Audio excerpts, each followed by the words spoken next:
Hello, everyone. It's Blind Metal Gamer here, and it's now time for another episode of the Blindside Podcast. In this episode, I'm going to be discussing the recently broadcast PlayStation Showcase, which took place on Thursday, September 9th, 2021.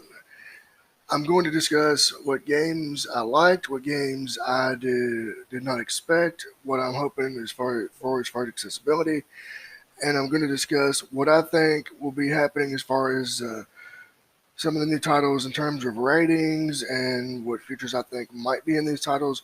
So without any further ado, we're going to get right into this thing.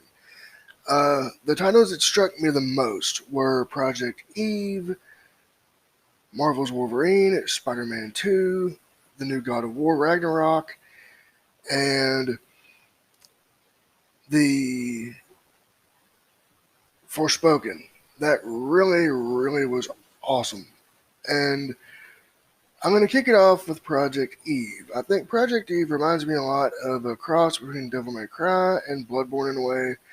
And from what I could see, she used either a glowing sword or a staff in combat. It was really flashy, really platinum-esque in terms of the content as far as the combat and the way the game was presented. Again, this was just a trailer, so I didn't really get a chance to digest it proper.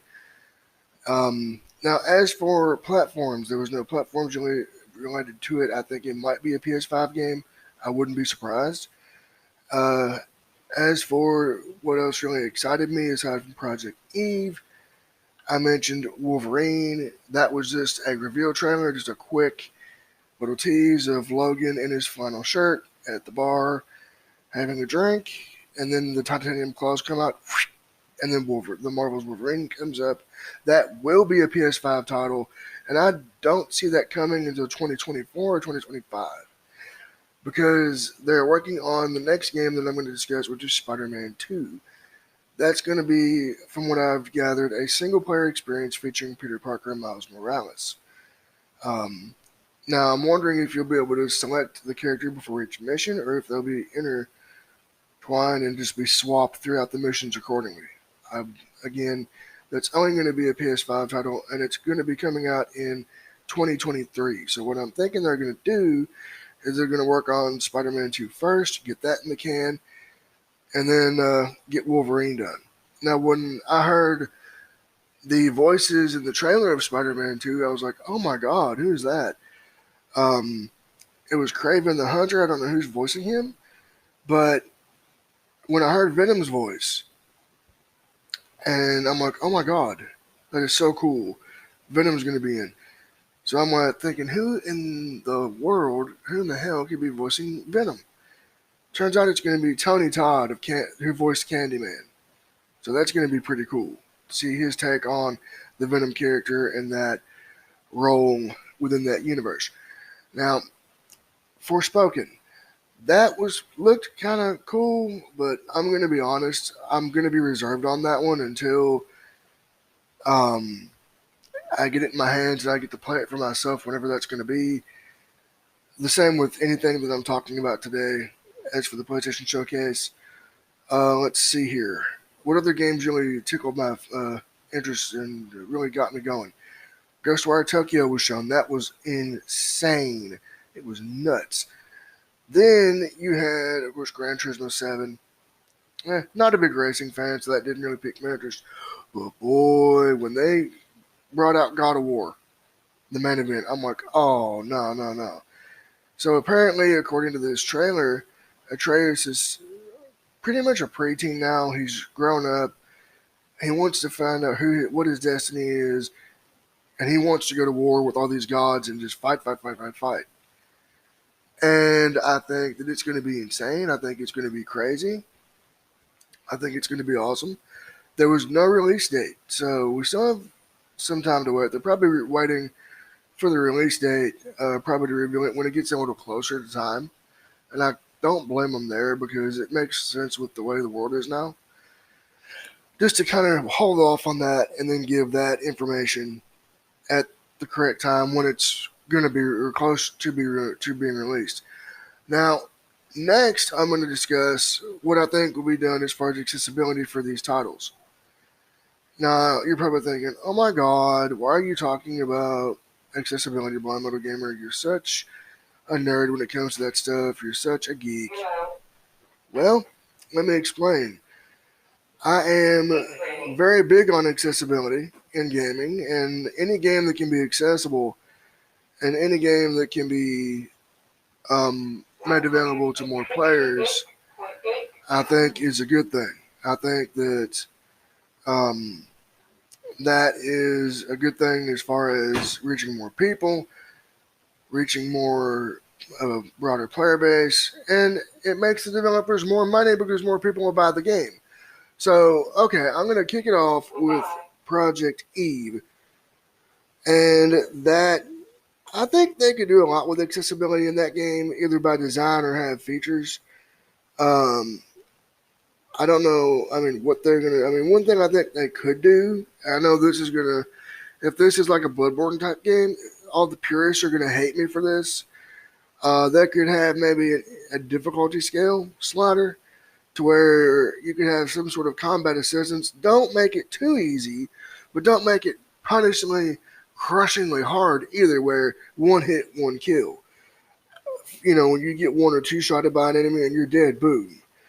Maybe give the player some sort of assistance to know, like an audio cue, when hits are coming in. Maybe combat assistance, easy combos or something, but don't take away the challenge. Because that's what makes a game great, is its challenge. Then, as for menu navigation, for all of these, it's going to be menu narration all the way. And then, as for other accessibility features, button holds versus button presses, etc. But I think navigational assistance, I'm sure if they have some form of assistance in there, either a visual line or an audio cue to kind of show you where you got to go, that would be awesome.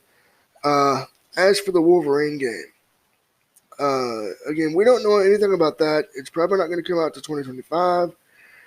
And it's being made by Insomniac, so their accessibility is going to be the bomb. It's going to be good. They care about accessibility for their games. So, that they're going to take their time and make it right. And I'm hoping that for that one, along with Spider-Man 2, which I'll get to in a minute, they'll have a good suite of accessibility features. So we're going to go on and go to Spider-Man 2 next. And that as for accessibility, Spider-Man 1 is good. They need to up the ante on 2. I think they need larger text. They need some sort of a navigational assistance. I know, personally speaking, when I play Spider-Man 1, the navigation in that, it's like I get lost so easily, personally speaking, that like, what in the world am I going to do now? So, I'm hoping that in Spider-Man 2, they will give you some sort of a pointer to point you in the right direction.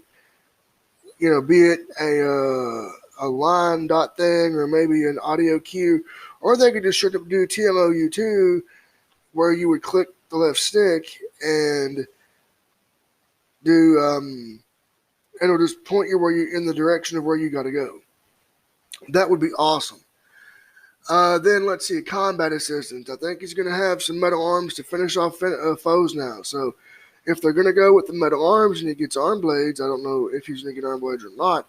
But if he gets arm blades, just as an example, yeah, definitely let him dismember enemies with them if need be. Or maybe melt enemies with lasers or something. This is Spider-Man, Then let's see, as for other accessibility in the new Spider-Man. Of course, menu narration, chase sequence assistance, aim assist for when you have to aim your web or something like that. Just the usual stuff. And now, as for Wolverine, I don't really know. As far as the gameplay, I don't know, just like with Spider-Man 2, we don't know much about the gameplay. But at least from Spider-Man 2's perspective, I know pretty much what to expect from Marvel Spider-Man, and I've not played Miles Morales, but I've seen it in action. I still have yet to play that, though. I'm going to get around to it at some point. As for Wolverine, I think that they should definitely do menu narration, that navigational assistance I just talked about. a combat assistance type feature, because you know if it's Wolverine, they're going to make it bloody, they're going to make it gory, they're going to make it just insane. They're going to have to do the game, to do it justice. They're going to have to do it that way in order to do the game right, because if they were to do a T-rated Wolverine game, I think it would really hurt the game as a whole. And I think that it would not do the character justice, because Wolverine, as you know, and for those of you who are listening who don't know, he's got a lot of anger issues, and he's a loner, and he's alone and feels alone in his, with him being a mutant and having his adamantium claws, and he wants to help those that are helpless. And if this is an origin story of how Wolverine came to be, I think that they should go all in. I mean, full on M-rated, blood, gore, the whole bit. Because just like with Spider-Man, the way that they set up his story with the T rating, it does it justice. But with the Wolverine, you kind of have to have that M rating, because, he's just a violent, bloody dude, and he rocks, So, yeah, as far as accessibility, they could go all in with accessibility on Spider-Man 2 and Wolverine. Now, as for Ghostwire Tokyo, I don't know how they're going to, how Project Tango Works is going to do accessibility as far as that is concerned. But if they are listening, I would like to make a couple suggestions. That being, definitely have a menu narrator, because that's going to really help folks with low vision. Being that that's a first-person game, you could do kind of like what BioShock did, or BioShock Infinite, and where you push up on the control pad, it'll give you a direction, a navigational assistant as to where you need to go. Or they could do like a Ninja Gaiden Razor's Edge. Hit the R3 button and you'll get to know, it'll point you in the right direction. That is an amazing feature there, and I wish more games would adopt that navigational assistant feature. It is great. Then, let's see. As for other accessibility features, of course, some sort of a combat assistant, difficulty sliders, things like that. The usual stuff. But it will be coming to PS5 exclusively, which is going to be tight. I cannot wait. Then we get to a game that I'm really looking forward to, and that is God of War. Now, God of War is going to be amazing. I mean, I saw the trailer. The gameplay was amazing. It just totally rocked. Now, one thing that I hope that they improve upon is accessibility. 2018's God of War had some good accessibility features in it, but I feel like it was kind of lacking in some areas. It had large text. It had the classic controller layout, which was square, triangle for combat, and circle for grabbing, which is good for if you can't press the shoulder buttons. However, I feel like there were some things, again, like the navigational assistance, menu narration, all that was missing. So that kind of, and they need some sort of a thing for the compass as well to make it dark, so you can see what you're doing. I think that was desperately needed. I know Assassin's Creed Valhalla had that, and it has really helped me personally. Now, what did I think of the showcase as a whole? I liked it. I actually enjoyed it from top to bottom.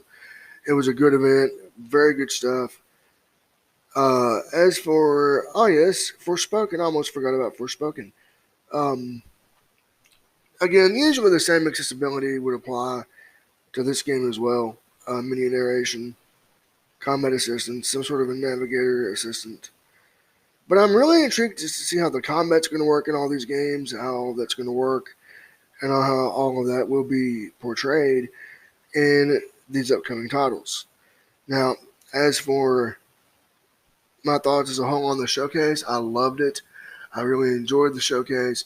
I really hope that these titles deliver, because that's going to make or break the PS5 as a whole. And God of War is a PS4, PS5 title, and I think Gran Turismo 7 is a cross-gen, but come on, you all know that you're going to want the PS5 version. I mean, granted, yeah, I know the PS4 version is what's going to probably be readily available to a lot of you folks, but if you can get it, get the PS5 version.